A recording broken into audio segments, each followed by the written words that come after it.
Halo teman-teman, akhir-akhir ini lagi ramai banget dibicarakan soal penonaktifan peserta BPJS PBI. Banyak yang langsung bertanya, kenapa bantuan malah dicabut? Atau bahkan, apakah negara mulai mengurangi perlindungan sosial? Nah, di sini kami dari Kementerian Sosial ingin meluruskan, sebenarnya ini bukan soal mengurangi bantuan, justru sebaliknya. Ini adalah upaya untuk memastikan bantuan itu benar-benar sampai ke orang yang tepat. Karena dalam kebijakan sosial yang paling berbahaya itu bukan cuma kekurangan bantuan, tetapi ketika bantuan jatuh ke tangan yang tidak tepat. Sementara yang benar-benar membutuhkan justru tidak merasakan apa-apa. Dan disinilah negara hadir bukan sekedar memberi, tetapi memastikan keadilan itu benar-benar dirasakan. Program PBI sendiri adalah bagian dari jaminan kesehatan nasional yang menjangkau puluhan juta masyarakat Indonesia. Artinya, negara mengalokasikan anggaran yang sangat besar supaya masyarakat miskin tetap bisa mengakses layanan kesehatan tanpa khawatir biaya. Tapi kita juga harus paham satu hal penting, kondisi ekonomi itu tidak pernah statis. Hari ini seseorang mungkin masuk kategori miskin, tapi beberapa waktu kemudian bisa saja kondisinya membaik. Sebaliknya, ada juga yang sebelumnya mampu, tapi kemudian mengalami penurunan ekonomi. Disinilah tantangannya. Data harus terus diperbarui, dan proses pembaruan data ini tidak sederhana, sangat bergantung pada usulan dari pemerintah daerah, verifikasi lapangan, sampai integrasi antar sistem data nasional. Kalau tidak, ini tuh tidak akan berjalan dengan baik, maka muncul dua masalah utama. Yang pertama, inclusion error, yaitu orang yang sebenarnya sudah mampu, tapi masih menerima bantuan. Dan yang kedua, exclusion error, yaitu orang yang seharusnya mendapatkan bantuan, tapi justru tidak terdata. Kalau dua hal ini dibiarkan, yang terjadi bukan hanya ketidakefisienan, tapi ketidakadilan. Karena itu, penonaktifan PBI dilakukan bukan secara sembarangan, tapi berbasis data dan regulasi yang jelas. Ini adalah bagian dari pendekatan data-driven governance, di mana kebijakan diambil berdasarkan kondisi nyata di lapangan, bukan asumsi. Tujuan utamanya sederhana, memperbaiki distribusi bantuan agar lebih tepat sasaran. Selama ini, inclusion error membuat anggaran negara tidak optimal.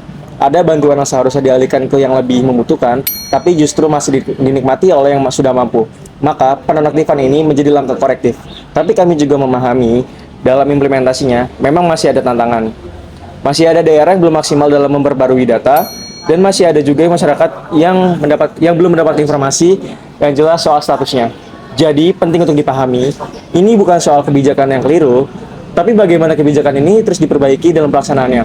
Karena pada akhirnya, tujuan besarnya tetap sama. Tidak boleh ada masyarakat yang kehilangan haknya hanya karena data yang tidak akurat. Sebagai Kementerian Sosial, kami tidak berhenti di kebijakan saja. Justru yang paling penting adalah memastikan kebijakan ini benar-benar berjalan dengan adil di lapangan. Yang pertama, penguatan tata kelola data. Data bukan hanya sekedar administrasi, tapi sebagai fondasi utama keadilan sosial. Yang kedua, integrasi sistem.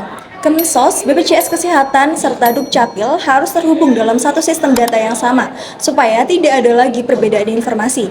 Yang ketiga, transparansi untuk masyarakat. Semua orang harus bisa mengecek statusnya dengan mudah, tanpa harus menghadapi birokrasi yang rumit. Dan yang keempat, percepatan reaktivasi. Kalau ada masyarakat yang memang berhak tapi terhapus dari sistem, maka proses pengaktifannya harus dipercepat, sederhana, dan tidak berbelit.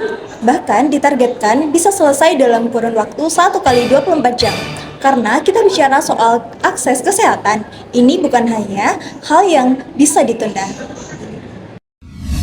Jadi pada akhirnya penonaktifan PBI ini bukan bentuk pengurangan bantuan, tapi justru upaya memperbaiki agar bantuan lebih adil dan tepat sasaran. Permasalahan yang muncul hari ini lebih menunjukkan bahwa masih ada jarak antara data administratif dan kondisi nyata di lapangan, dan itu yang terus diperbaiki.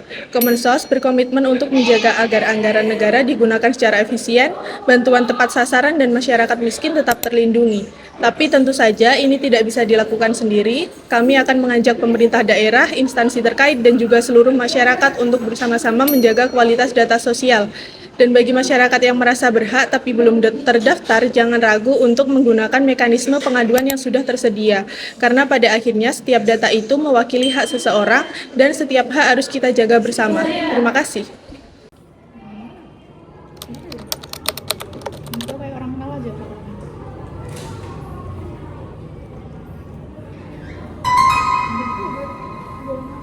Eh, eh, eh, Ibu, eh, eh, eh. nggak apa-apa Ibu, udah selesai.